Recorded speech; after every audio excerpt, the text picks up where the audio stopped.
All right. Anyway, okay. Hours are dropped off. It's like I've been here before. Yeah, like earlier today, because stupid me, I forgot to bring my hours the first time around. Burn up all that gas. I got enough for tomorrow. I was gonna go cut the other place. This place looks pretty good. I cut it here. All the leaves are starting to come down now. I was gonna go cut the other place, then come back. I was like, I'm not gonna load the lawnmower, unload it, load it again, whatever. Figured I'll do it this way, and then that way I only have to load and unload this lawnmower once. Not that it's heavy, it's just a pain in the butt. Putting it in the back of the trunk and then tied it down. Always something. Always something. So, it's getting warm though. At least the other place is mostly in the shade, so. Was supposed to be doing there tomorrow, but I don't know if I'm going to be. Cut that grass. Yeah, let's have a look at this Le Mans. It's green. Those are cool. A friend of mine had one years ago. Quite a bit of cleanup we'll be doing there.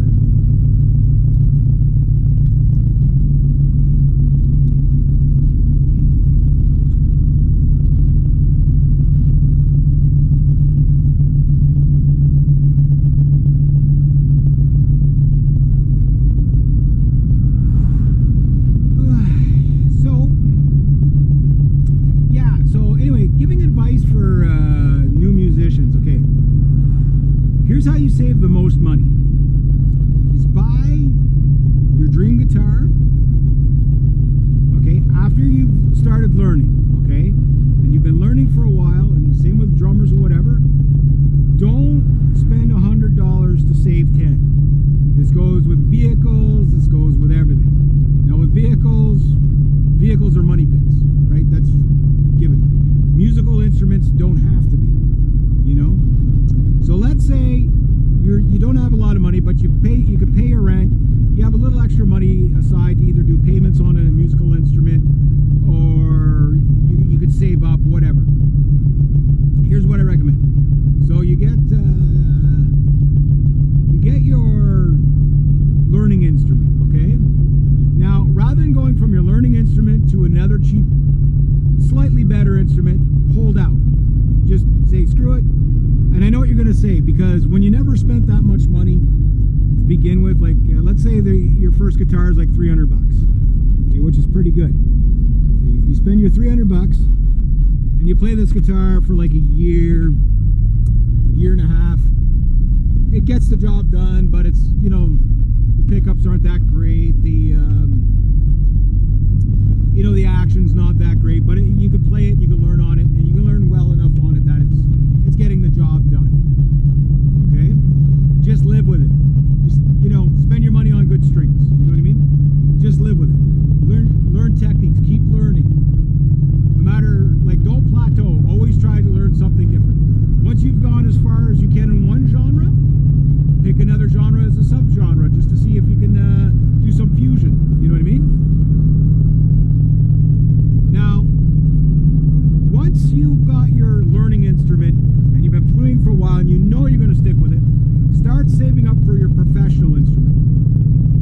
And discipline is the key here. When I was 15 years old, my third guitar, okay, my third electric guitar, was basically a guitar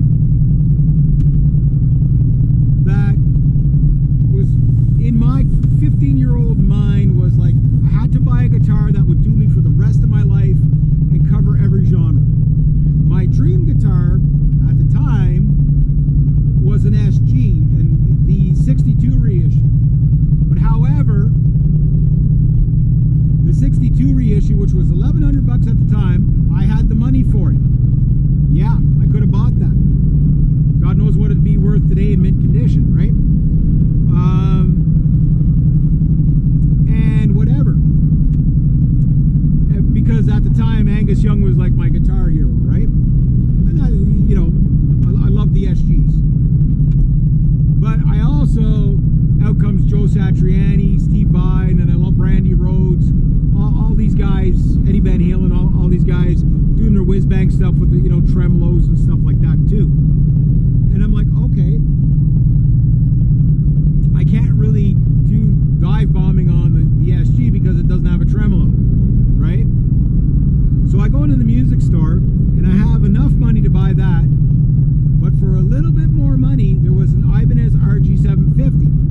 And I remember Kevin, I imagine he must be retired by now. He goes, kid, he goes, I can't tell you what to buy. He goes, I'm not allowed to do that. You know, but he goes, what kind of music do you listen to? And I told him, and you know, like Bye and Eddie Van Halen, Angus Young, and you know, all that stuff, and Randy Rhoads, and you know, Jimi Hendrix and all that. He goes, well, hear me out now. He goes, try that guitar, pointed at the SG. He goes, then try these two guitars right here. And he pointed directly at the two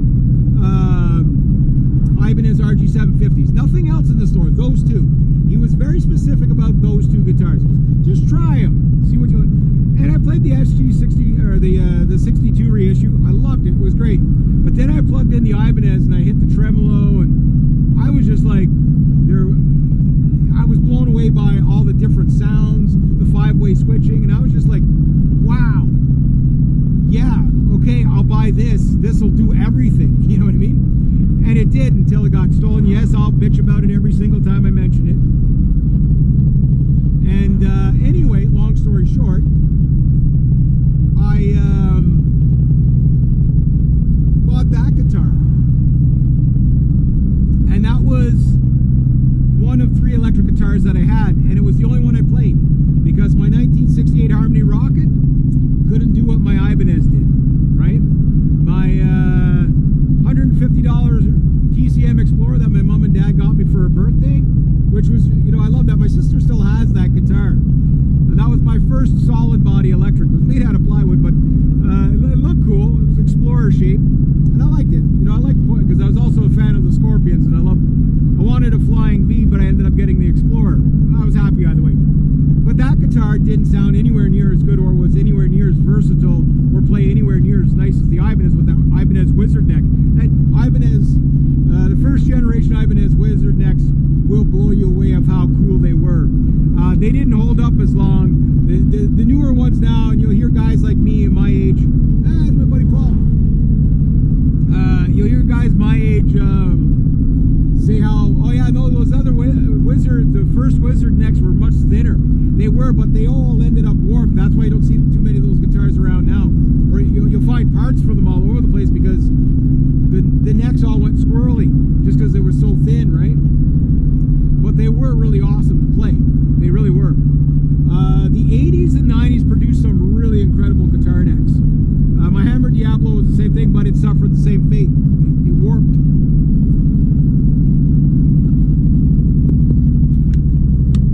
And, you know, it was what it was, right? So, the point I'm making, though, is that Ibanez, even though that wasn't anywhere near the last guitar, I thought by, at 15, I thought, well, I'll probably be married by 25, and I won't, everybody know that's married's broke, so, get the super guitars now, and I'll have it for the rest of my life, right? That's how you think when you're 15, right? Life doesn't work like that at all. And all my friends that were like, okay, well, I'm broke this month, so I'll sell my super guitar, and then they never ever could get that good guitar again. You know what I mean? So I'm like, buy it once, hang on to it, cherish it, keep it in good condition, whatever. I did a fair amount of gigs with that or whatever. And then after that, though, it was like buying cheap guitars did not make sense. And by cheap, I don't mean inexpensive. You can get if you guys want a recommendation for a pro guitar under $1,000 bucks, maybe even under 800, tax and all, look at the PRSCEs. Maybe you won't be a big fan of those big knobby necks, but I mean, that thing is a gig monster. That thing will never need a truss rod adjustment. You know what I mean? And they're made out of mahogany, maple neck, maple fingerboard. Some of them, rosewood fingerboard. Like, it's all like really good quality woods. Choked out. And because of that, it's like, like if you were low on a budget, like you could live with that guitar for years at 24 fret. You might never replace it. You know what I mean? Like it's that good for the money. And instruments are just like the cheap instruments are like a $300 guitar today